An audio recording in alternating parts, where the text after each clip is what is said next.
पाणी आणत असेल, प्रसाद घेत असेल तर त्याला दंडवत करण्यास मनाई आहे असे बहद नारायण पुराणामध्ये सांगितलेले आहे. म्हणून अशा परिस्थितीमध्ये मग आपण काय करावं, तर आपल्या मनामध्ये या ठिकाणी दंडवत प्रणाम करावा आणि ज्यावेळी योग्य परिस्थिती निर्माण होईल त्यावेळी त्यांना पूर्ण दंडवत या ठिकाणी आपण करायला पाहिजे.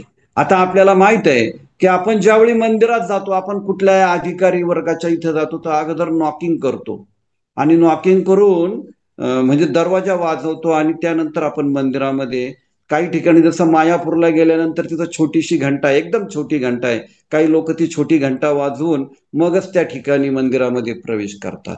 तर मग तिथं गेल्यानंतर आपण काय केलं पाहिजे, सगळ्यात पहिलं तर सगळ्यात पहिला प्रणाम जो आहे तो आपण वैष्णवांना केला पाहिजे. म्हणून आपण मंदिरात गेल्यानंतर तिथं उंबरठा एकदा ओलांडला की तात्काळ आपण पंचांग प्रणाम करत एक मंत्र म्हटला पाहिजे की वांछा कल्पतरू भच्च कृपा सिंधू बयेवच पतिताना पावने भो वैष्णवे भो नमो नमो. मी भगवत भक्त वैष्णवांना सादर वंदन करतो, जे कल्पतरू प्रमाणे प्रत्येकाच्या इच्छा पूर्ण करतात, जे दयेचे सागर आहे आणि पतित जीवांचा उद्धार करतात. आता इथं फार सुंदर महत्व दिलेलं आहे की वैष्णव हे पतित जीवांचा उद्धार करतात. तेव्हा त्यांचे शुद्ध भक्त हे इतके प्रिय आहे की भगवंत हे भक्तांच्या अधीन आहेत. जर आपल्याला या ठिकाणी आपल्याला भगवंतांची कृपा पाहिजे असेल तर यस्य प्रसादा भगवत प्रसादा यस्य प्रसादा न गती कुतोपी. अगोदर आपण भक्तांना या ठिकाणी खुश केलं पाहिजे, भक्तांना या ठिकाणी प्रार्थना केली पाहिजे. आणि म्हणून भक्तीमध्ये भक्तांच्या संघामध्ये वरिष्ठ भक्तांची या ठिकाणी सेवा केल्याशिवाय म्हणजे गुरु गुरु ज्यांना तद्विधी प्रणिपातेन परिप्रश्नेन सेवया उपदेशांती ते ज्ञानम ज्ञानीन सत्वदर्शन असं म्हटलं गेलेलं आहे. त्या गुरूंच्या सेवेला आपण या ठिकाणी प्राधान्य दिलं पाहिजे. वरिष्ठ वैष्णवांना आपण सन्मान देऊन त्यांच्या हृदयामध्ये, कारण त्यांच्या मुखामध्ये हरिनाम असतं, त्यांच्या हृदयामध्ये या ठिकाणी भगवंत असतात आणि ते प्रत्येका जीवाचे हितकर्ता असतात.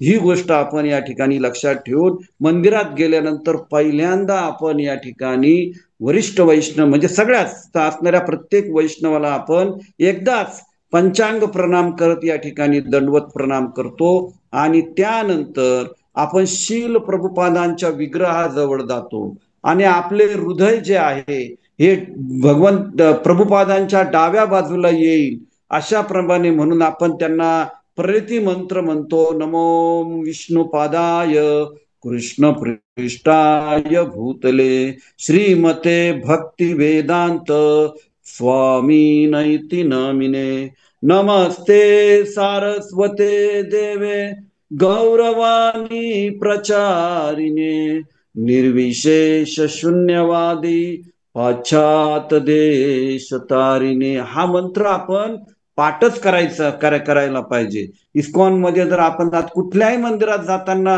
अगोदर वैष्णवांचा प्रणाम मंत्र हा आपला पाठ पाहिजे, शील प्रभुपादांचा मंत्र आपल्याला या ठिकाणी पाठ पाहिजे. याचा अर्थ असा आहे की मी कृष्ण कृपामूर्ती एसी भक्ती वेदांत स्वामी प्रभुपाद यांना सादर प्रणाम करतो, ज्यांनी भगवान श्रीकृष्णांच्या चरण कमलाचा आश्रय घेतल्यामुळे ते भगवंतांना अतिशय प्रिय आहेत. हे गुरु महाराज शील प्रभुपाद आमचे सादर अभिवादन. आपण सरस्वती गोस्वामींचे सेवक आहात आणि त्यांच्या आज्ञेनुसार श्री चैतन्य महाप्रभूंच्या संदेशाचा प्रचार करीत निर्विशेष आणि शून्यवादाने ग्रासलेल्या पाश्चात्य जगाला तारलेले आहे. निर्विशेषवाद, मायावाद म्हणजे मीच भगवंत आहे हा जो काही वाद आहे, शून्यवाद म्हणजे बुद्धवाद, प्रभुपादांनी काय केलं, ह्या दोनही वादांचं खंडन केलं. मायावादाचं खंडन केलं, बौद्ध तत्वज्ञानाचं खंडन केलं. म्हणून आपण त्यांच्या या प्रणिती मंत्रामध्ये त्यांच्या या कामाचा आपण या ठिकाणी हे करतो. आणि म्हणून सांगितलंय की स्त्रियांनी नेहमीच पंचांग प्रणामच करायला पाहिजे. मग तो भगवंतांना असो, श्रील प्रभुपादांना असो, वैष्णवांना असो, त्यांनी त्या ठिकाणी तो पंचांग प्रणामच स्त्रियांनी केला पाहिजे.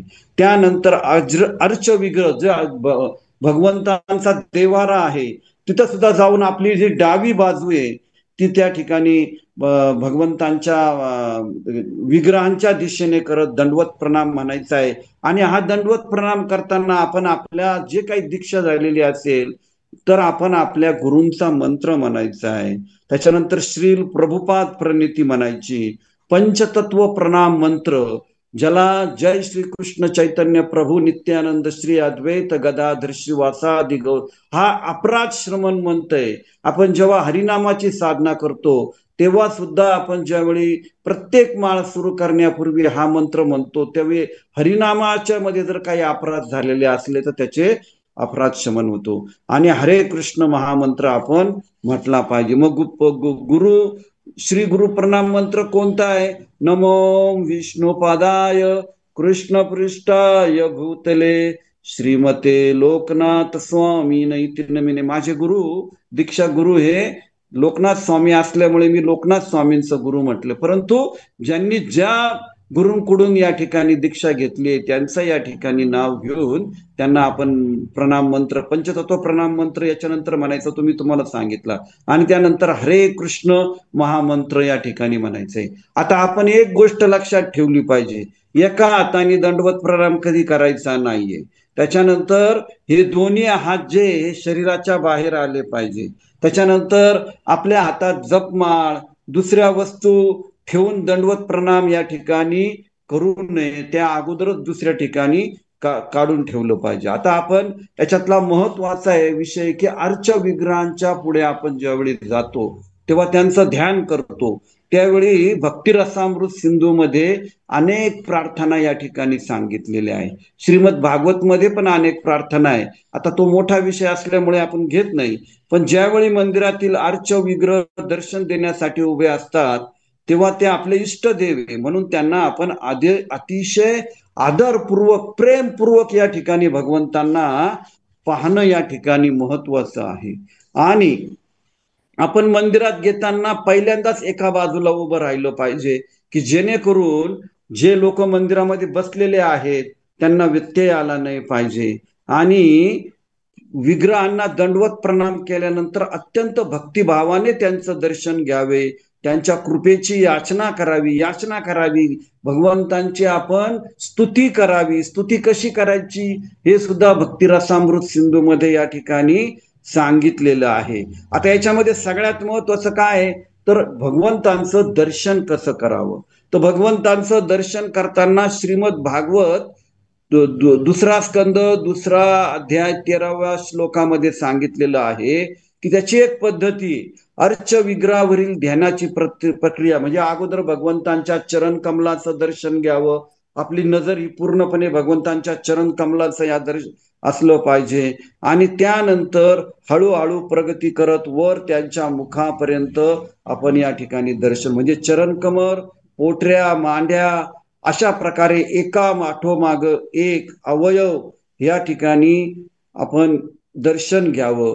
अवयांच्या निरनिराळ्या भागांवर एका मागोमाग मन जितके अधिक स्थिर होत जाते तितकेच बुद्धीचे शुद्धीकरण होत जाते. फार महत्वपूर्ण तत्व हे. जर आपण तत्व पाळलं ना आपलं मन स्थिर झालं पाहिजे भगवंतांच्या तर आपली बुद्धी शुद्ध होते. म्हणजे काय तर आपली बुद्धी शुद्ध होते म्हणजे ती आध्यात्मिक होते, भौतिक राहत नाही.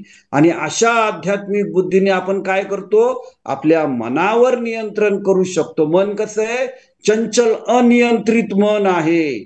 त्या मनावर ज्यावेळी आपण नियंत्रित करू त्याचा परिणाम काय होतो या मनामुळे आपण आपल्या शरीराच्या इंद्रियांवर नियंत्रण करू शकतो. आणि इंद्रियांचे विषय याच्याद्वारे आपल्याला या ठिकाणी ज्यावेळी नियंत्रण पूर्णपणे होतं त्यावेळी आपण खऱ्या अर्थाने भगवंतांच्या इंद्रिय भोगांवर नियंत्रण करून या ठिकाणी भगवंतांच्या शुद्ध प्रेममय सेवेमध्ये सुरुवात करतो. आणि दुसरं काय होतं की या सगळ्या इंद्रियांना ऋषिकेन ऋषिकेश सेवया भक्ती रुच्यते. म्हणजे हे जे काही इंद्रिय हे पूर्णपणे आपण भगवंतांच्या सेवेमध्ये संलग्न करू शकतो. ही गोष्ट आणि म्हणून काय आवश्यक आहे भगवंतांचं दर्शन कसं घ्यावं. जर आपण चांगल्या प्रकारे अशा प्रकारे दर्शन घेतलं तर आपल्या या ठिकाणी बुद्धी आध्यात्मिक होते, मनावर नियंत्रित होतं, विषय इंद्रियांवर नियंत्रित होतं आणि आपले इंद्रिय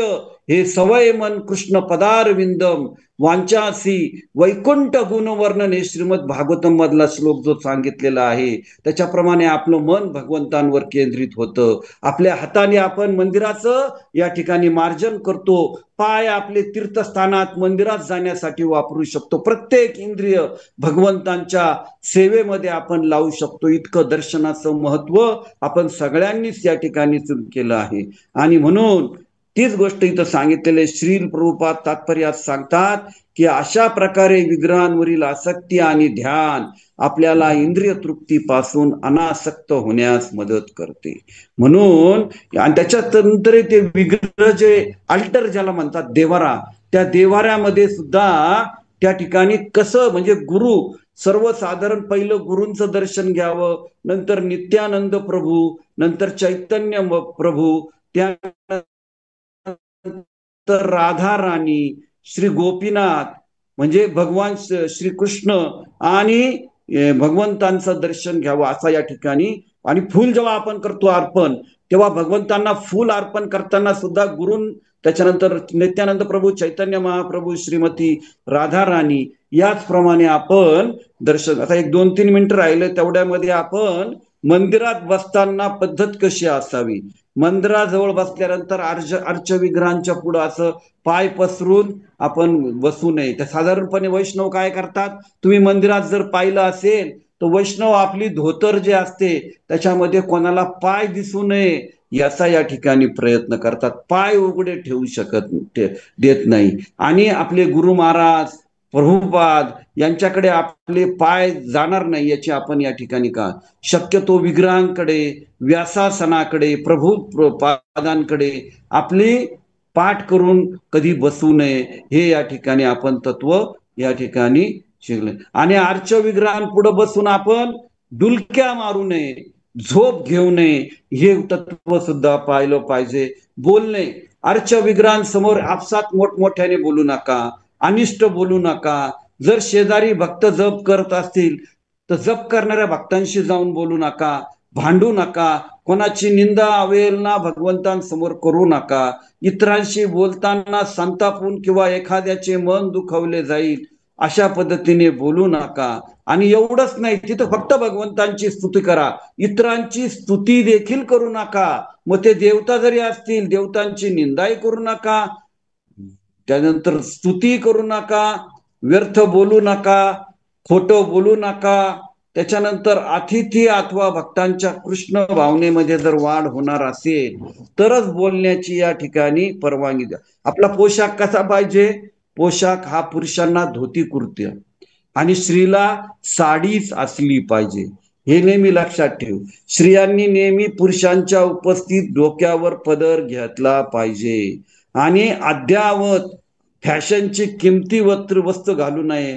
अंगाला सुगंधी तेल, अत्तर, या ठिकाणी शृंगार साधने असं मंदिरात जाऊ नये. साधी राहणी आणि उच्च विचारसरणी हा या ठिकाणी भक्तांचा स्वभाव आहे. म्हणजे यासाठी आपण स्वच्छ आणि धुतलेले कपडे हे या ठिकाणी घातले पाहिजे.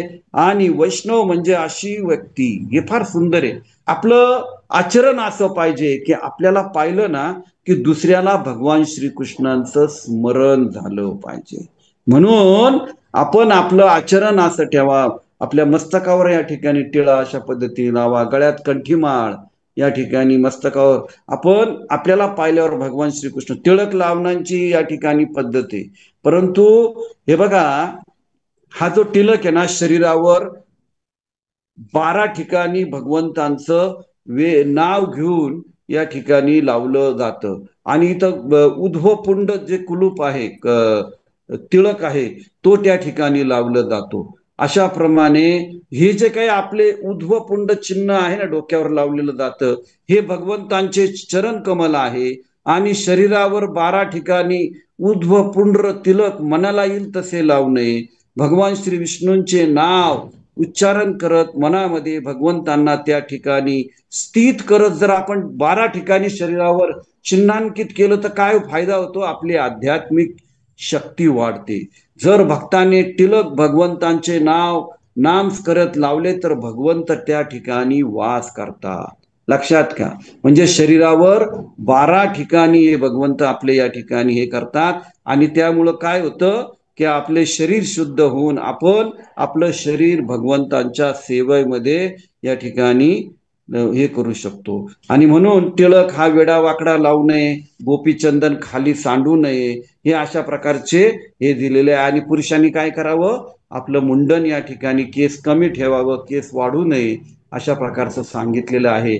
तर 20 मिनिटं या ठिकाणी झालेलं आहे आणि मला वाटतं आपण भगवंतांच्या मंदिरात गेल्यानंतर कोणत्या प्रार्थना म्हणावा, वैष्णवांना कसा या ठिकाणी कोणती प्रार्थना करावी, पंचांग प्रणाम कसा करावा, ते प्रभुपादांना कोणता प्रणाम करावा, विग्रहांना प्रणाम करताना कोणत्या पद्धतीने करावा, आपले ड्रेस कसे असावा, टिळक कसा असावा, आपलं आचरण कसं असावं, आपण या सगळ्या गोष्टींचा आपण आज मंदिरामध्ये या ठिकाणी केलं. तर उद्या मी याचे सगळे हे जे काही फोटोज आहे आणि याच्यामध्ये जे काही सांगितलेले नियम जे आहे हे आपल्या 3ही ग्रुपवर याचे फोटो काढून टाकतो. म्हणजे आपल्याला हे आपल्या संग्रही ठेवून याचं आपल्याला आचरण करता येईल. धन्यवाद. हरे कृष्णा प्रभूजी. हरे कृष्णा प्रभूजी, दंडवत प्रणाम. प्रकारे असावे याबद्दल आपण अतिशय छान असे मार्गदर्शन केलं. तर याबद्दल आम्ही सर्वजण भक्त तुमचे एकत्र हरे कृष्ण महामंत्र म्हणून आभार व्यक्त करतो. हरे कृष्णा हरे कृष्ण कृष्ण कृष्ण हरे हरे हरे राम राम राम हरे हरे. तर आज आपण इथं थांबूया.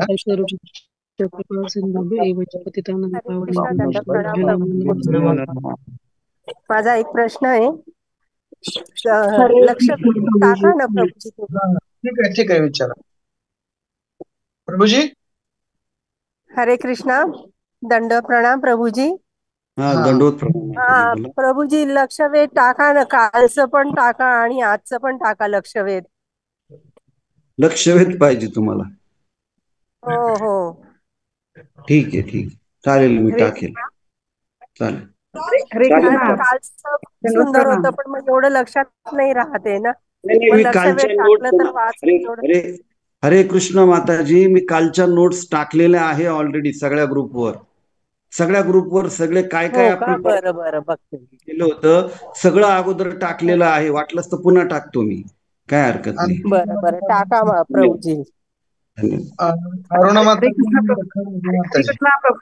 हरे कृष्णा, हरे कृष्णा. हा प्रभूजी, सकाळची वेळची मंगल आरती आहे ना, आपण संसार दावानंद लीढ लोक त्राणायकारण्य घनाग्न, त्याचा अर्थ जरा सगळा पूर्ण पाहिजे आम्हाला. तो पण जो आहे ना तसा पूर्ण अर्थ या ठिकाणी आपण आपल्या ग्रुपवर टाकतो, काय हरकत नाही. ओके. हरे कृष्णा प्रभूजी. हरे कृष्ण. छान झाली आज माहिती, खूप छान दिली. धन्यवाद.